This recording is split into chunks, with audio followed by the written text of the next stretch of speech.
Okay, some more examples of solving exponential equations for our number 4. As you can see, 125 and 25 here, hindi na naman sila pareho as base. So, anong gagawin natin? Pwede ba natin gamitin si 25 para maging base? Pero pag in-square natin si 25, more than 125 siya. So, anong possible nating magamit na base? It could be 5. Yung 5, ano ang pwede niya maging exponent para maging 125? It is 3 because 5 times 5 is 25 and times 5 is 125. Tapos, wag natin kakalimutan yung kanyang exponential equation. Tapos, si 25 magiging 5 square. Ika-copy din natin yung exponent niya which is x plus 3. Tapos, sa-apply na naman natin yung rule ng laws of exponent. Exponent to exponent will be 5, 3, multiply natin yon. X minus 1 is equal to 5, 2, x plus 3.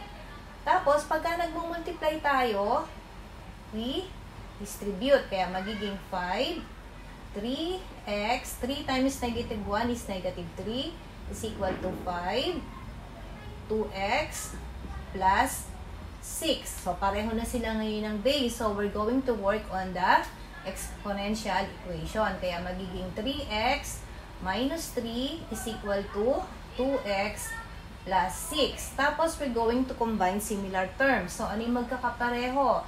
Si 3x saka si 2x. Since positive siya dito, lilipat ko doon, magiging negative siya. Kaya, 6. Tapos, itong negative 3, pag nilipat ko, magiging positive. So, 3x minus 2x is 1x. Pero hindi na natin susulat si 1.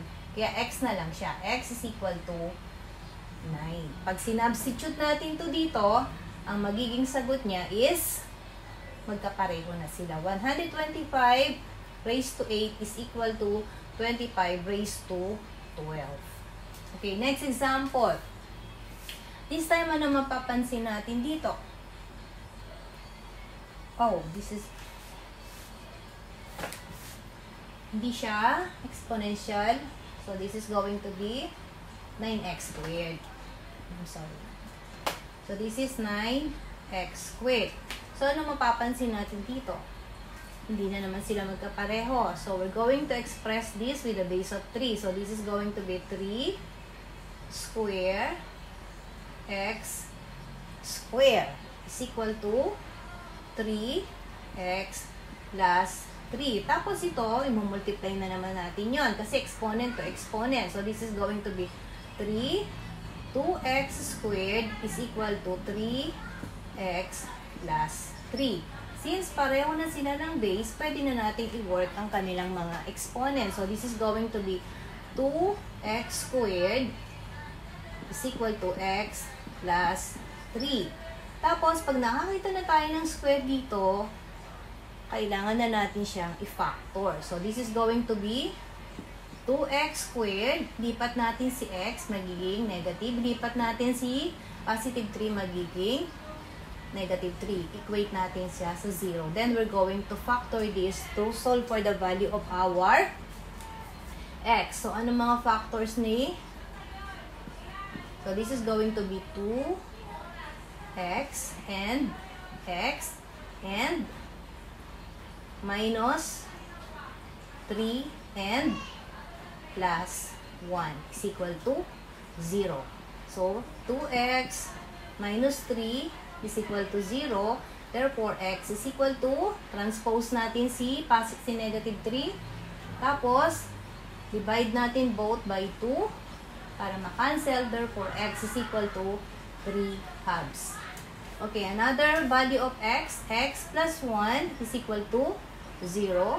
Therefore, x is equal to negative 1. Therefore, we have two values of x that will satisfy our exponential equation. Pag sinubstitute natin si 3 halves saka si negative 1, pareho silang magsasatisfy ng value ng ating x sa ating exponential equation. Last example, 6x is equal to 1 over 36. As you can see, ito fraction na siya.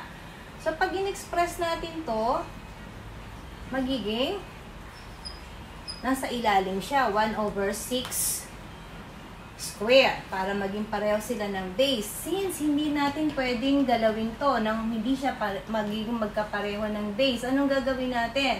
As a rule, na pag ang exponent nasa denominator, kung positive siya, pag tinaas natin siya, magiging negative. So, this is now 6x is equal to, itataas natin siya. So, 6 magiging negative 2 ang kanyang exponent. Kaya, pareho na sila ng base, therefore, x is equal to negative 2. Kaya, pag sinimplify natin to, sinubstitute natin, x is equal to being negative 2. Pag sinubstitute natin, 6 raised to negative 2 is equal to 1/36. Tapos, ibababa natin to para maging positive siya. 6 square is equal to 1/36. And 1/6 square is equal to 1/36 and also equal to 1/36. Therefore, the value of our x in this exponential equation is negative 2.